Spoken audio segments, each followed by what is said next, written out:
All right. Good morning, everyone, and welcome to IGTV. With us on the program today is Felix Nader of Nader Associates. And Felix and I are going to be discussing Hartford Beer Distributor. This is an incident that happened up in Manchester, Connecticut, not too long ago, I guess back in August. And Felix, you're our expert on workplace violence. Thank you, Joe. You know, what can you tell us, looking back at this particular example, and quite frankly, so many that you and I have talked about on and off the air. What do you see as being some of the issues? Well, not necessarily picking on Hartford, but prevention is not compliance. Prevention is an ongoing process of multiple intervention strategies. And unfortunately, in the Hartford situation, when you go back and you review the press accounts and the employee interviews, there begins to uncover a pattern of possible known warning signs, risk factors, and indicators that might have alerted management for their need to intervene more aggressively than the aftermath suggestion might imply. And so I don't necessarily want to pick on Hartford, but I just want to talk about the importance of distinguishing compliance from prevention and reaction from response. And oftentimes they're all intermingled and people get confused. And prevention is that nebulous, unknown entity that's out there until it's needed. But the truth of the matter is, workplace violence is a phenomenon that does occur in workplaces because of neglect or because of impressions of disparity or ill will towards the individual. That can be corrected. Well, there are just so many areas where this comes into play.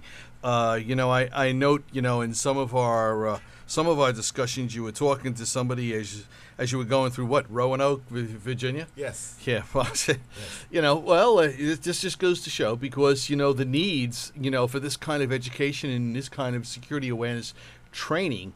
All right, are not just in New York City, but they're all over the United States and, quite frankly, all over the world. All right, and you were talking to a senior U.S. security director who said, a little bitty earthquake, and we weren't even prepared for that, huh? Well, Joe, that was interesting. I was with that particular security director from a major pharmaceutical company about a week and a half ago. We were delivering some training on the violence response to a disgruntled employee and an intruder with a gun, active shooter type thing. And he says to me, Felix, you wouldn't believe it. We're not prepared for earthquakes. People were running in hysteria to the elevators, and that was a no-no. And so I'm kind of glad that we connected with you because a lot of the issues relating to workplace violence are about a prepared response and not a premature reaction. So thank you. Yeah, well, it becomes an issue no matter where you are. Being prepared is something that we talk about here at New York City InfraGard, every week, almost every day, whether we're talking to our interns or whether we're talking to the senior leadership in some major companies here in New York City and across the United States. So, as a small part, what do you think people can do in this area? Looking back at Hartford or looking back at so many different incidents that have happened, what do you find is the most pervasive thing that people are missing? I find that prevention is misunderstood. I find that prevention relative to workplace violence is a gorilla, so to speak, that people don't know how to wrap their arms around.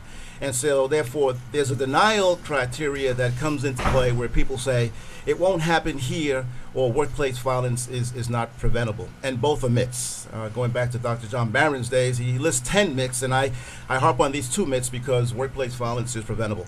What oftentimes isn't an existing criteria that's essential is a credible reporting system. And by credible reporting system, I mean, Joe, is that employees have to have trust and confidence and fidelity in knowing that whether it's anonymous or for attribution purposes, that their report is going to mean something in helping. But here's the problem. Unlike if you see something in the streets, tell me about it. In the workplace, it's entirely different. There's a coworker who has the same needs and has the same expectations that you have.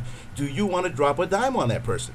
That's why having a credible, anonymous reporting system helps that employee feel as though he's doing that coworker a service rather than a disservice.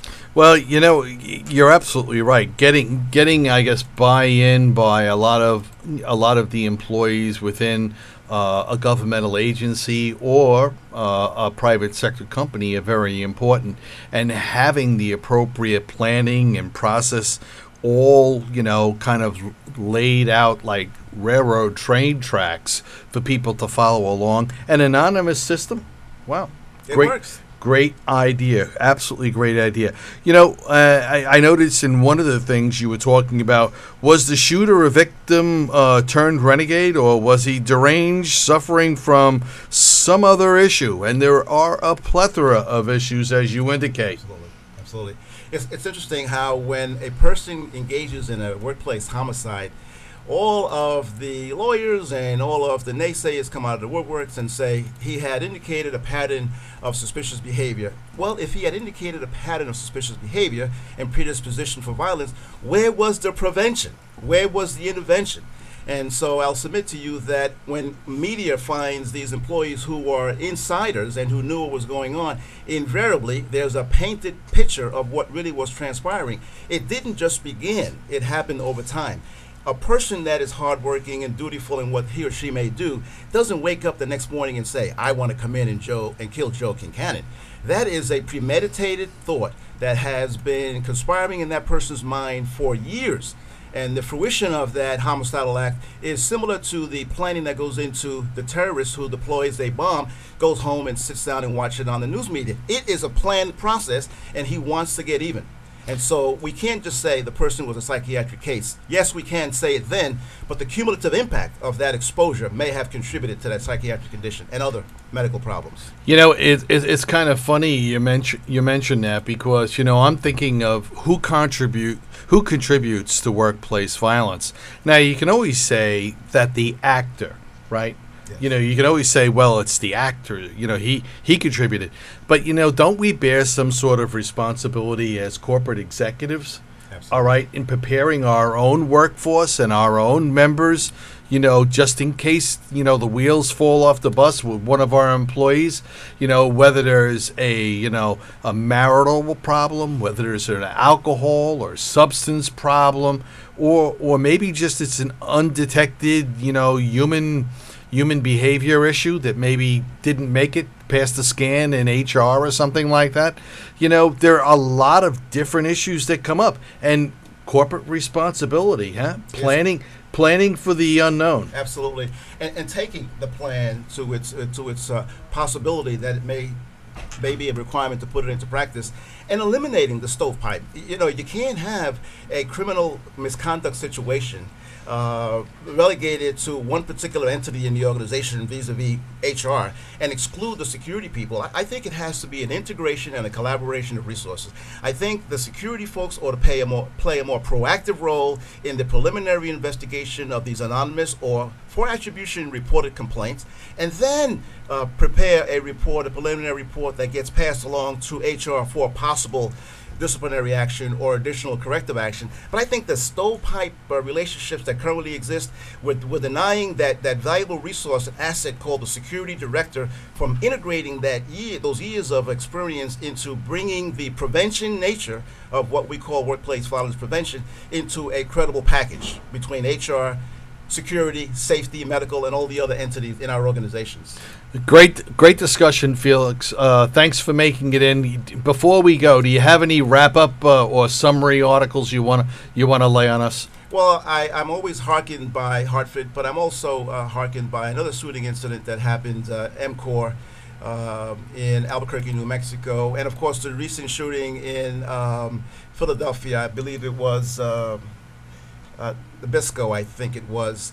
We need to pay attention to prevention. We need to not castigate employees with their issues under the theory that they're troublemakers or they're rocking the boat. We need to take every single complaint that comes to our attention at the supervisory level and give it maximum attention in trying to resolve it. That's where credibility comes from. Remember that prevention is not compliance. Well, that's Felix Nader, and we hope to have him back on the program in the future to discuss workplace violence. All right. Thank you, everybody. And thanks, Felix. We certainly appreciate you coming in and certainly enlightening us with that information. Hopefully, we'll see you more as the program continues to grow. It'll be my pleasure. All right. Bye now.